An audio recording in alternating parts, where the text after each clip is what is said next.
Good evening everyone.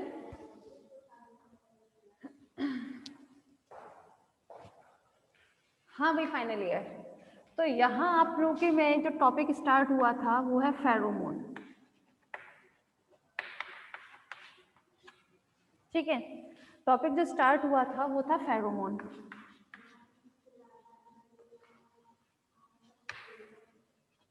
Pheromone क्या होते हैं, उनके फंक्शन क्या होते हैं, इन सब के बारे में तो हम लोगों ने कल बात कर ली थी।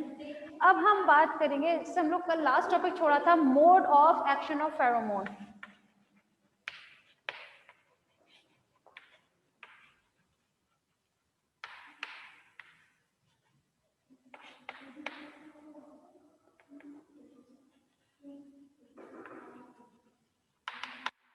ठीक है, इसमें हम कल बात कर रहे थे बाय ऑल्फैक्शन। ओहो हाँ ठीक है, बाय ऑल्फैक्शन।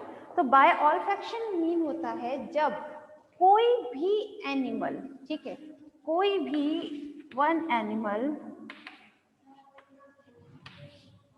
फेरोमोन सीक्रेट करता है, ठीक है, और वो फेरोमोन जो है वो बाय एयर, मतलब एयर के थ्रू किसी सेकंड एनिमल तक पहुंचता है, और ये सेकंड एनिमल जो है वो इस फेरोमोन को सूंघ कर अगर वो उसके संकेत को समझता है, उसके इंडिकेशन को समझ जाता है, उसी को हम बोलते हैं बाय ऑल्फैक्शन।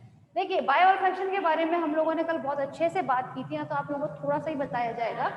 देखिए, ऑल्फैक्शन मीन होता है, ऑल्फैक्टरी नर्व जो है वो हमारी किस में काम आती है, हमारी सूंघने में काम आती है।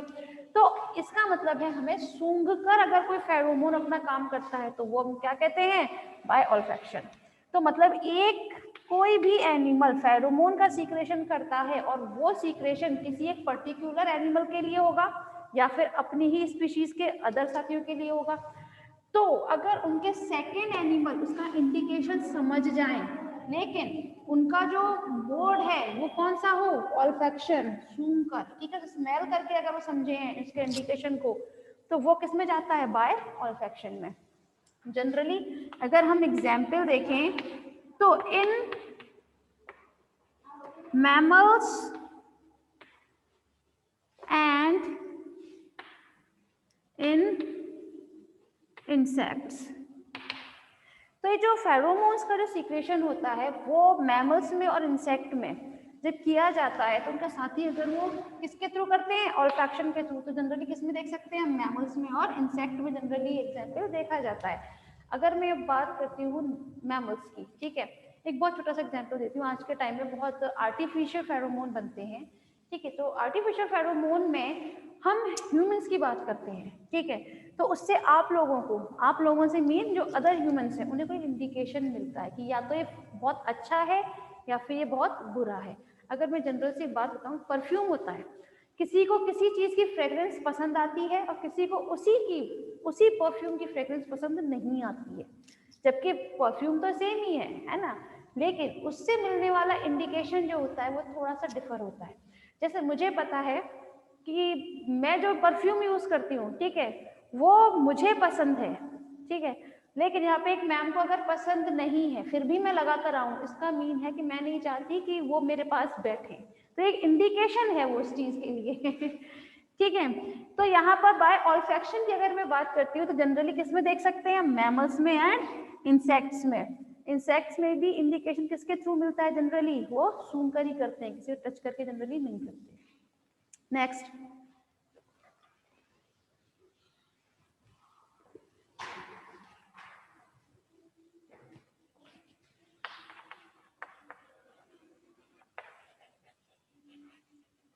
Bye injection. आप लोगों को कल बताया था बाय इंजेक्शन किस तरीके से कोई भी एनिमल वो फेरोमोन का सीक्रेशन करता है, ठीक है। तो इंजेक्शन में सबसे अच्छा एग्जांपल जो आता है वो आता है हनी बी का, कल बताया था ना हनी बी की जो क्वीन होती है वो क्या करती है, फेरोमोन सीक्रेट करती है, ठीक है, और उसके फेरोमोन में क्या चीज प्रेजेंट रहती है, अल्फा कीटोडेक्anoic एसिड प्रेजेंट रहता है। अगर वो फेरोमोन उसके जो वर्कर्स होते हैं वो अगर इंजेस्ट कर ले, मतलब टेक कर ले, ठीक है, तो ये वर्कर्स कैसे हो जाते हैं,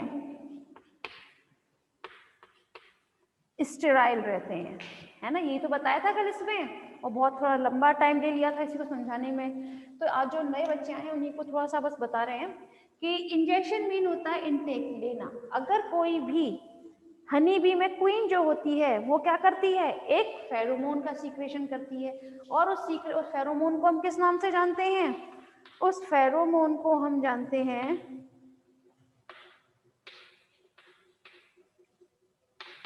क्वींस सब्सटेंस के नाम से, ठीक है, जिसे किसको दिया जाता है, वर्कर्स को दिया जाता है, और जिसकी वजह से वर्कर्स कैसे रहते हैं, स्टेराइल रहते हैं। ये कल बता दिया था, ठीक है। नेक्स्ट, तो यहाँ पे पर्पस थोड़ा सा चेंज हो चुका है। यहाँ पे अगर फेरोमोन दिया जा रहा है तो वो इसलिए कि जिससे वो वर्कर्स को कंट्रोल कर सके, उनको स्टेराइल रख सके देयर होल लाइफ। नेक्स्ट, से हटा दूं यहाँ से।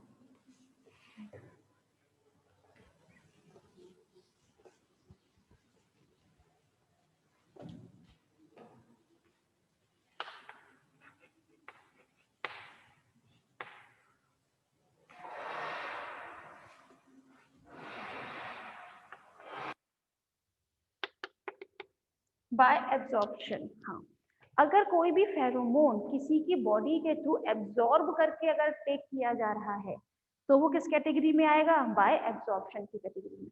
एब्जॉर्प्शन क्या होता है वो तो आपको पता है, एब्जॉर्प्शन और एब्जॉर्प्शन में भी आप लोगों को डिफरेंस पता होगा जनरली। तो एब्जॉर्प्शन जो होता है क्लास, अगर कोई भी एनिमल क्या चीज सीक्रेट करता है, फेरोमोन सीक्रेट करता है, और अगर वही pheromone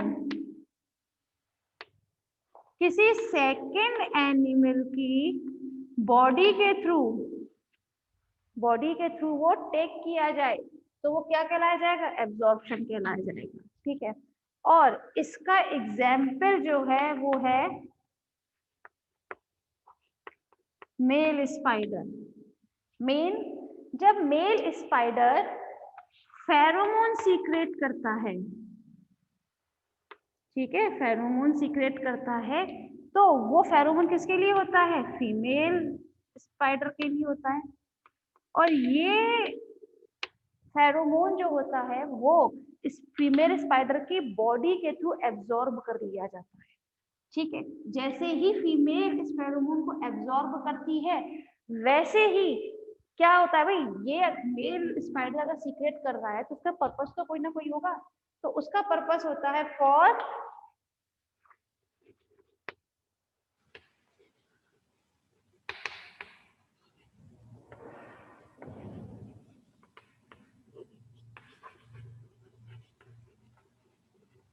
for attraction of their partner, अपने पार्टनर को अपनी तरफ अट्रैक्ट करने के लिए करता है। तो जैसे ही फीमेल इस फेरोमोन को क्या करेगी, एब्जॉर्ब करेगी, वैसे ही इन दोनों में क्या हो जाएगी, मेटिंग हो जाएगी। मतलब ये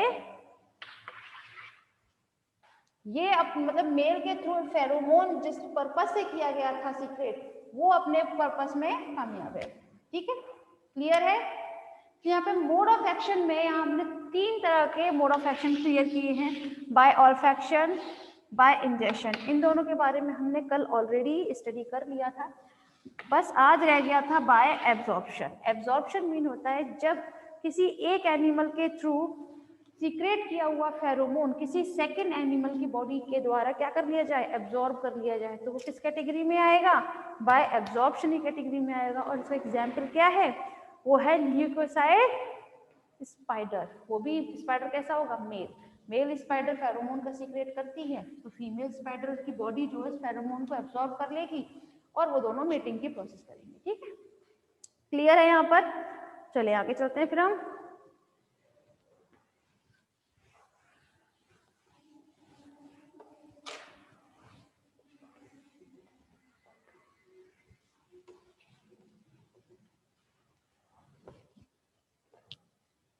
next is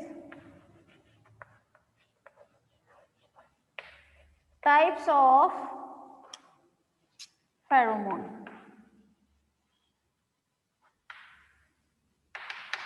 types of pheromone की अगर हम बात करते हैं फाइनल ईयर, तो ये 2 टाइप्स के होते हैं। The first is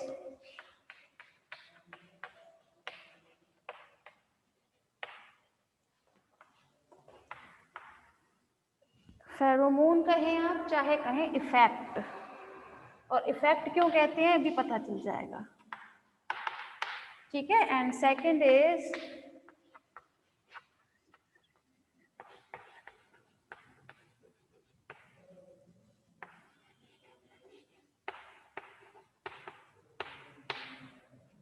primer effect, ठीक है। तो टाइप्स ऑफ फेरोमोन्स में there are 2 types. The first is releaser effect and second is primer effect. अब रिलीजर इफेक्ट क्या है और प्राइमर इफेक्ट क्या है और इन दोनों में डिफरेंस क्या है, उसके बारे में जानिएगा क्लास। इन दोनों में सिर्फ एक ही डिफरेंस है और वो डिफरेंस वो अपने आप में बहुत बड़ा है। देखिए, जब भी कोई एनिमल, ठीक है, फेरोमोन सीक्रेट किया, ठीक है, फेरोमोन के सीक्रेट करते ही अगर वो जो आपका सेकंड एनिमल है, ठीक है, सेकंड एनिमल के नर्वस सिस्टम के CNS मीन क्या होता है, सेंट्रल नर्वस सिस्टम, अगर वो सेकंड एनिमल के सेंट्रल नर्वस सिस्टम को इफेक्ट करता है, ठीक है, अगर ये फेरोमोन सेकेंड एनिमल के नर्वस सिस्टम के सेंट्रल नर्वस सिस्टम को अफेक्ट करता है, तो जो बिहेवियर होगा इनका एनिमल का, कौन से भाई, कौन सा एनिमल का, सेकेंड एनिमल का, ठीक है। तो ये सेकेंड एनिमल का जो बिहेवियर है वो बहुत जल्दी दिखाई देगा, ठीक है, बहुत ही क्विक दिखाई देता है बिहेवियर में change,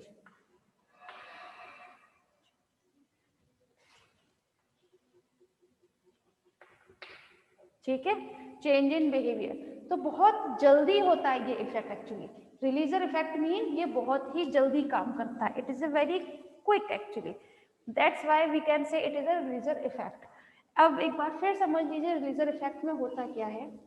types of pheromone, there are 2 types of pheromone, the first is releaser effect and second is primer effect. In releaser effect कोई भी एनिमल जैसे ही क्या सीक्रेट करता है वो फेरोमोन, तो जो सेकेंड एनिमल जो उसको ग्रैब करता है, अगर वो सेकेंड एनिमल के नर्वस सिस्टम के जो सेंट्रल नर्वस सिस्टम होता है क्लास, ठीक है भाई, सेंट्रल नर्वस सिस्टम के अलावा पेरिफेरल विजुअल तो आप लोगों ने जाना भी होगा, है ना।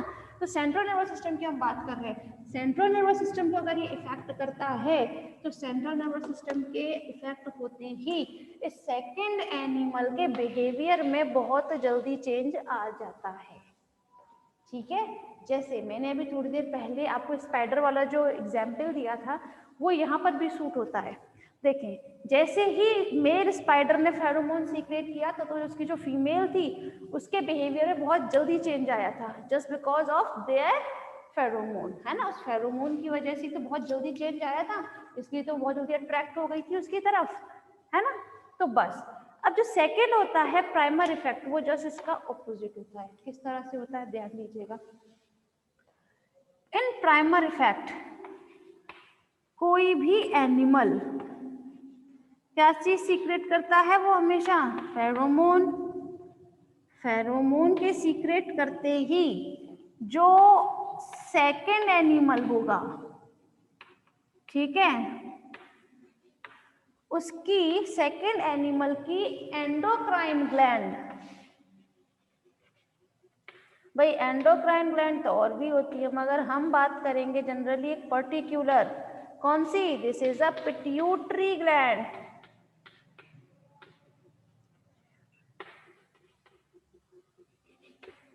ठीक है।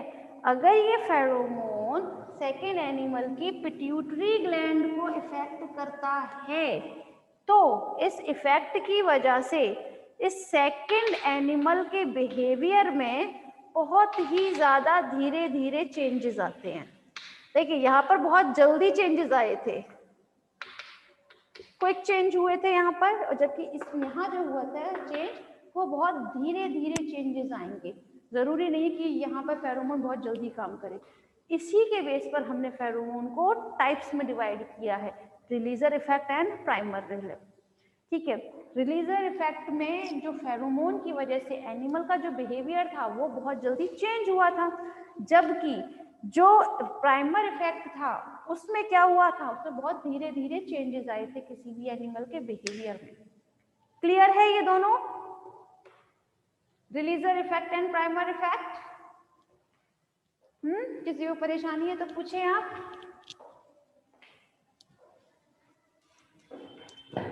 यस, चलो ठीक है।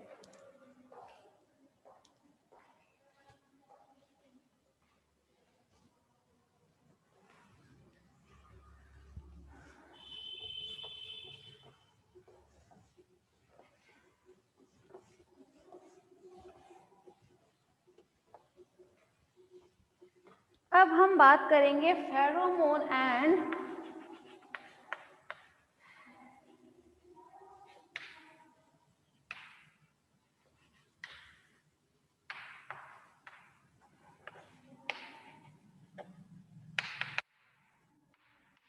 Insect behaviour.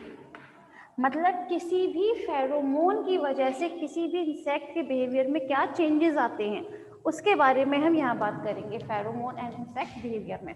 तो जनरली होता क्या है क्लास, अगर आप लोगों को कल याद हो तो मैंने आप लोगों को बहुत अच्छा एग्जाम्पल दिया था बोनेट के थ्रू एक एक्सपेरिमेंट। एक साइंटिस्ट थे जिनका नाम था बोनेट, उन्होंने फेरोमोन का इफेक्ट इंसेक्ट में जानने के लिए एक एक्सपेरिमेंट किया था। उन्होंने क्या किया था कि यहाँ पर जैसे ये है, it is a colony of ants, याद है, और एक तरफ थी आपकी शुगर। उन्होंने फर्श पर कुछ चीनी बिखरा दी थी, ठीक है। थोड़ी देर बाद होता क्या है कि इस कॉलोनी में से जो आंट्स थी, ठीक है, वो इस तरह से इस चीनी की तरफ, सॉरी इस शुगर की तरफ जाने लगती है, लाइक दिस।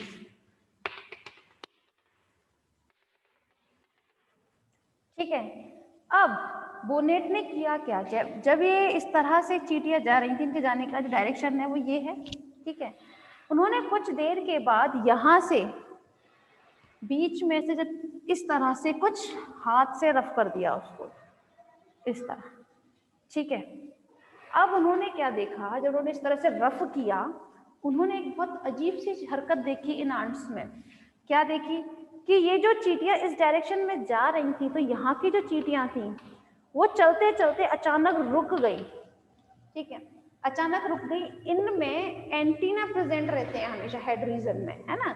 तो ये अपने एंटीने को कभी तो हवा में, मतलब एयर में इस तरह से घुमा रही थी, और कभी अपनी जो जमीन थी उस पर टिका देती थी।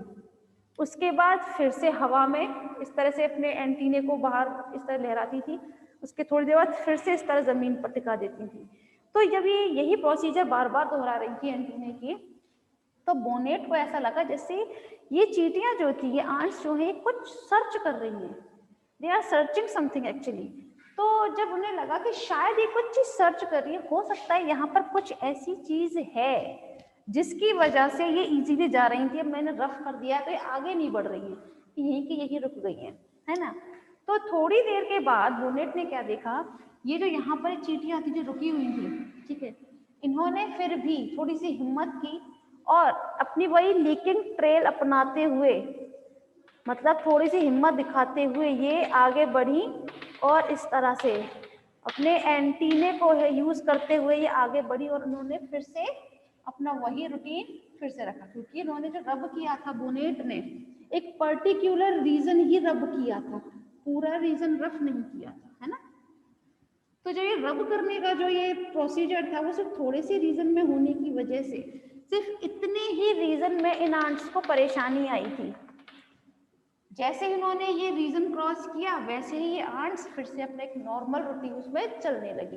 तो इस बेसिस पर बोनेट ने ये कहा कि यहाँ जरूर कुछ सब्सटेंस है जिसकी वजह से ये इजीली पहले एक ट्रेल में चल रही थी, लेकिन रफ करने के बाद में ये कुछ सर्च कर रही थी। एक्चुअली वो जो सब्सटेंस था उसी को बोनेट ने फिर क्या कहा था, इट इज अ फेरोमोन। ठीक है, इनके बिहेवियर में ये चेंजेस आए थे।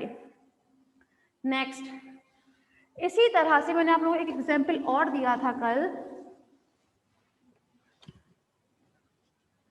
जिसमें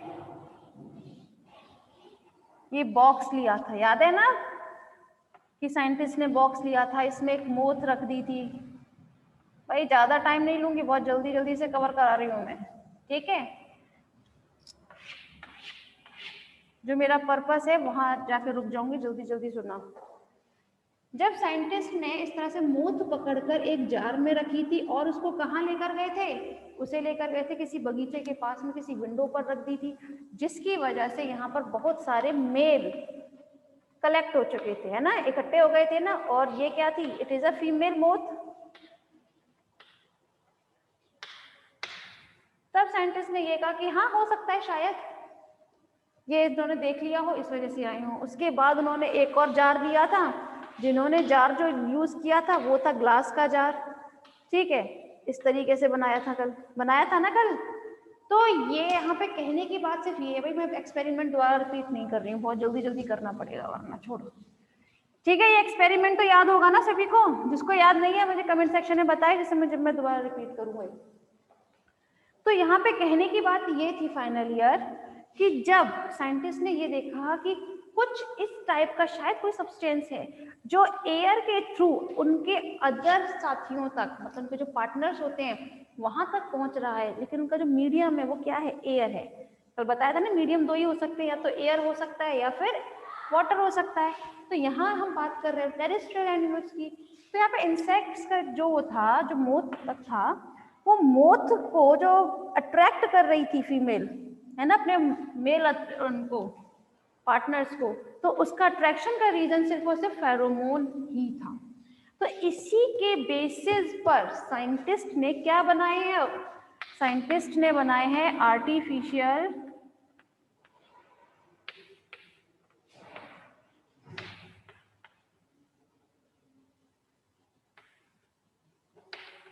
आर्टिफिशियल फेरोमोन बनाए हैं एक्चुअली उन्होंने। अब आर्टिफिशियल फेरोमोन बनाने का एक्चुअली रीजन क्या है, सिर्फ और सिर्फ एक ही रीजन है। आप लोगों ने जनरली देखा होगा कि इंसेक्ट्स की वजह से हर साल न जाने कितनी सारे हमारी जो फसल होती हैं वो बहुत जल्दी डिस्ट्रॉय हो जाती हैं, सिर्फ और सिर्फ इंसेक्ट्स की वजह से, है ना। तो हम क्या करते हैं, मतलब साइंटिस्ट क्या करते हैं कि हम वो कुछ इस टाइप के फेरोमोन बनाएं जिसकी वजह से जो अदर इंसेक्ट्स हैं, जैसे उन्होंने लिया कोई एक मेल इंसेक्ट के थ्रू सीक्रेट होने वाला कोई फेरोमोन, उसको बना लिया आर्टिफिशियली वे में, ठीक है। अभी आर्टिफिशियली वे में बनाने के बाद अगर ये इसको स्प्रेड करा दें कहीं भी, तो जाहिर सी बात है इस फेरोमोन की वजह से जितनी भी फीमेल्स होंगी वो क्या हो जाएंगी, इसकी तरफ अट्रैक्ट हो जाएंगी, है ना। अट्रैक्ट होने के बाद आप चाहे जिस तरह से अपनी क्रॉप्स को चाहे बचा सकते हो, ठीक है। तो बस रीजन यही था आर्टिफिशियल फेरोमोन को बनाने के पीछे। तो साइंटिस्ट ने किया क्या, यहाँ पर साइंटिस्ट ने पहले आर्टिफिशियल फेरोमोन बनाए।